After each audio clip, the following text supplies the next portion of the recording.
Hello everybody, this is September and I'm checking in from the Thunderwing Server today. In this video I'd like to finish up my Erenor Crafting series with my final installment, which shows the cost to craft Erenor accessories. In previous videos we covered the value of armor, weapons, and instruments. So this video will just be about the accessories. So first thing to note, just like all the other videos, there's going to be a spreadsheet made available to you in the video description. So what you're going to need to do is download it so you can get the full use out of it. And like I said in the other videos, please do not ask me for Google Docs permission because I simply won't give it to you. And the reasons, I stated them before, but I'll do this again real quick, is that if I give you access and you change something that is not supposed to be changed, that affects everybody. So download it, use the sheet on your own. Okay, so this particular spreadsheet wasn't that difficult for me to finish up.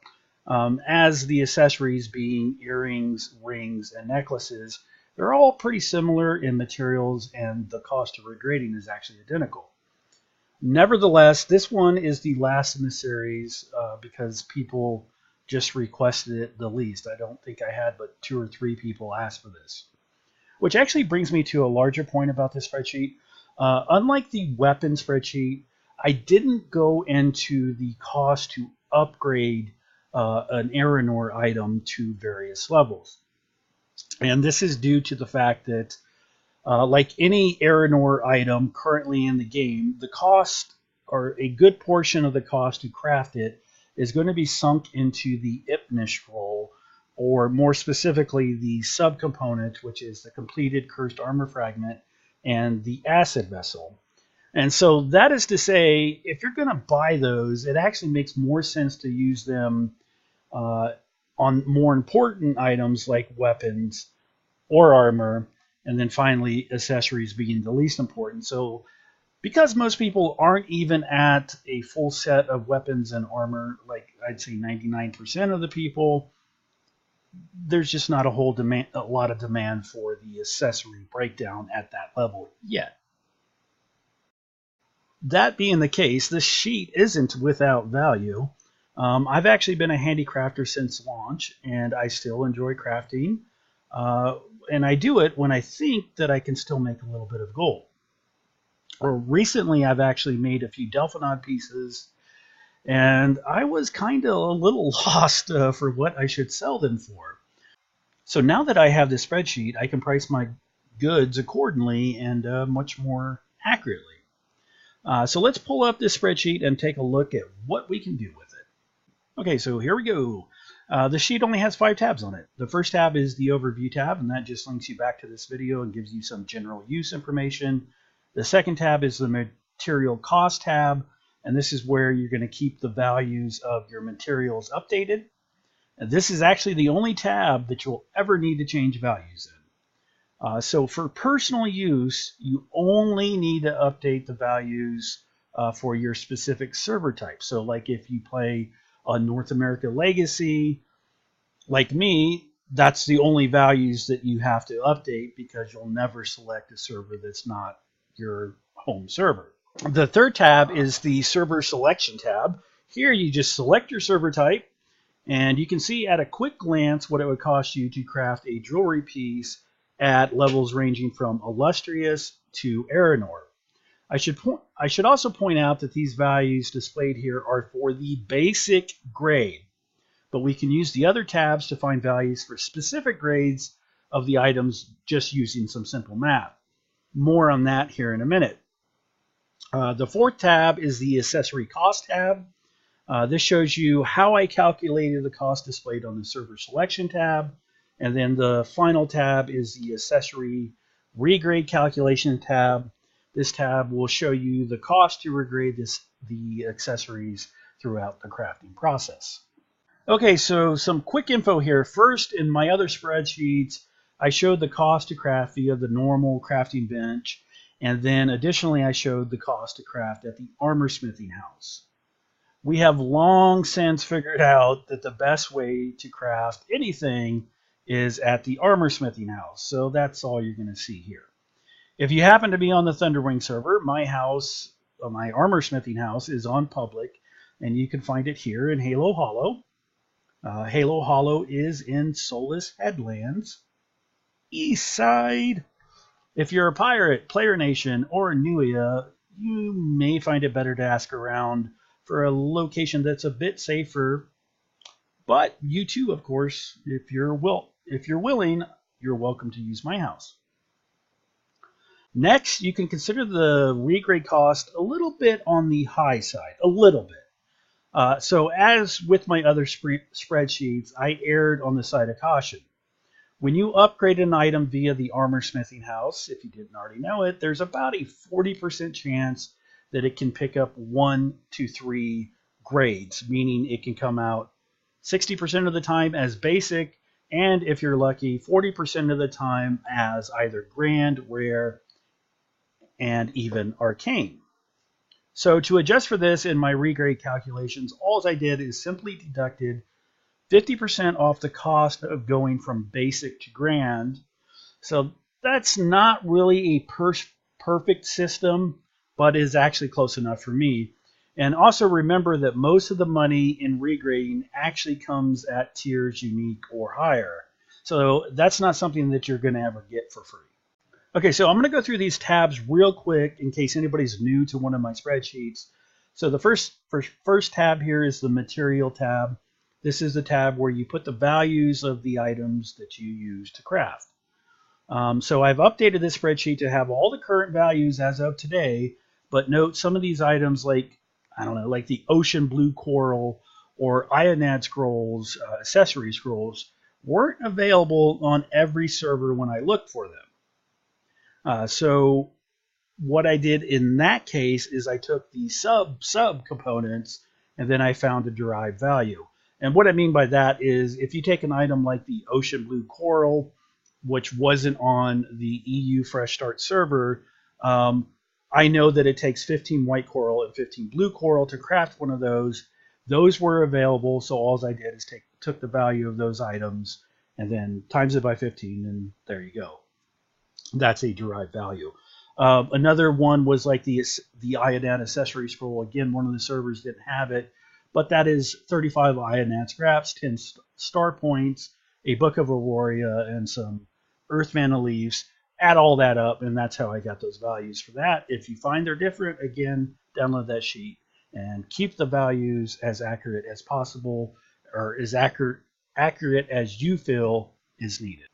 The next tab, the server selection tab, should be pretty straightforward. You simply just select your server type here at the top, and then the values of all these basic grade accessories are updated right here, right in front of you, based off of your server type.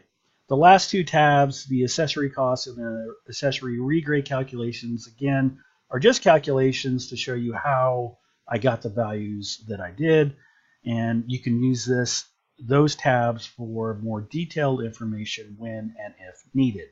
Which actually brings me to how you can use this sheet beyond just seeing the values for these basic tiered items. So let me use an example of something that I have on the auction house right now. So if we go over here to my for sale items, you can see that I have 3 items listed. We're just going to focus right now on this celestial grade Ayanad ring. I actually made this ring to make this video. I needed to regrade something from the bottom up so I could have actual regrade values. So you'll see that I actually have this thing listed at 4,200 gold. And if we look at the server selection tab here on the spreadsheet, you'll see that this thing is worth, at basic grade, about 2,900 gold. But the item I have is celestial grade. So why did I price it so high? Or is it? Well, if you go over to the regrade tab, you'll see that the cost to regrade an Ayanad, first from basic to grand, and then all the way from celestial to divine. But this item I stopped at celestial. So all I have to do is add up the figures, 25.18, 27.95, 35.85, 55.41, and 75.87. And then finally 215.69. which will add another 435 gold to the value of this item that I have listed. And so we're going to look at the spreadsheet here, and I have this broken down as an example for you. So we're going to have the total regrade cost of 435 gold totally. And then also, because I put it on the auction house, there's going to be a 5% fee. That's 210 gold. And then the cost to craft the item, which was 2,900 or 2,903 here. And then, so what we get is, if I sell it for 4,200, minus all that other stuff, my profit on the surface is going to be 651 gold. And then you got to look at the labor, which I don't use any value for labor, but is something that I do pay attention to. I'm at max handicraft proficiency, so I get the cheapest amount of, or the best bonus for crafting anything possible. And still, to craft an Ayanad just in crafting costs, it's going to cost me 2,160 labor. And then also you have to factor in the regrade cost, because every time you regrade it, it's 10 labor.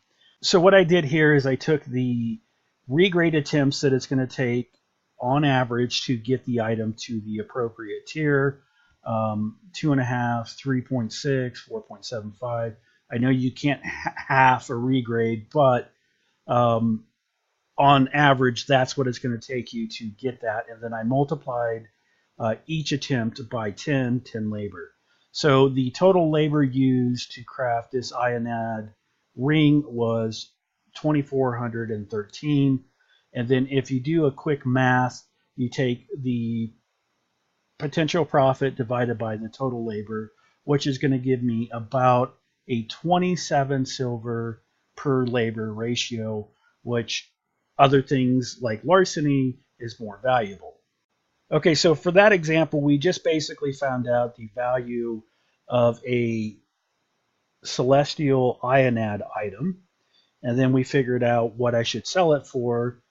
And you know, you can do that for any item. If you want to look at an Ethereum item or a Delphinod item, you just have to add up the numbers and say, okay, this is what it cost, what's acceptable to pay for it, or what's acceptable for me to sell. So one other thing that you can actually do with this spreadsheet is, let's say if you want to figure out the value of the celestial and the divine no break shards.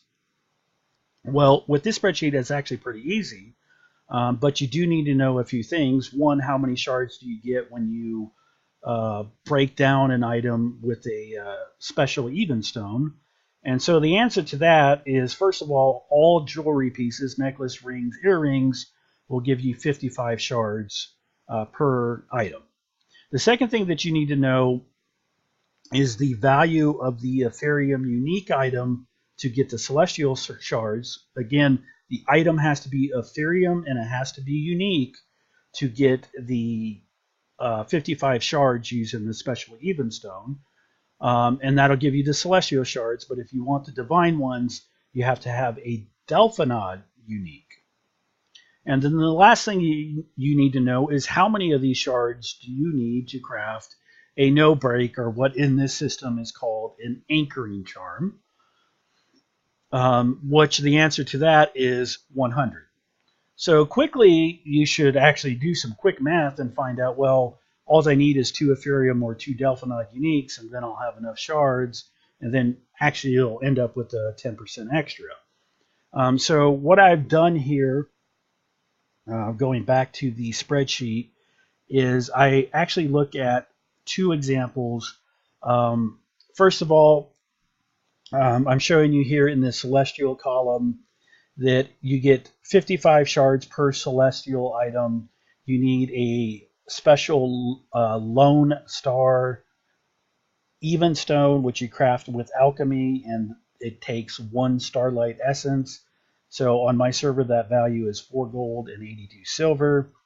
And then you also need a Ethereum, and we can use this spreadsheet to get the value of the Ethereum basic, which is 61 or 610 gold And then I need to add in the appropriate regrade cost, which will give me a total with the regrades for this one item of 786 gold.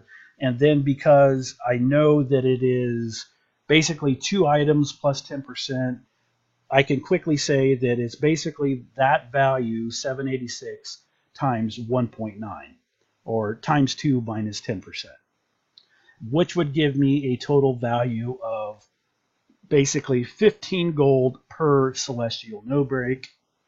And I'm not going to go through all this again, but it's the same thing for the divine, and that would be a total of, on North American Legacy today, the value is 25 gold per shard.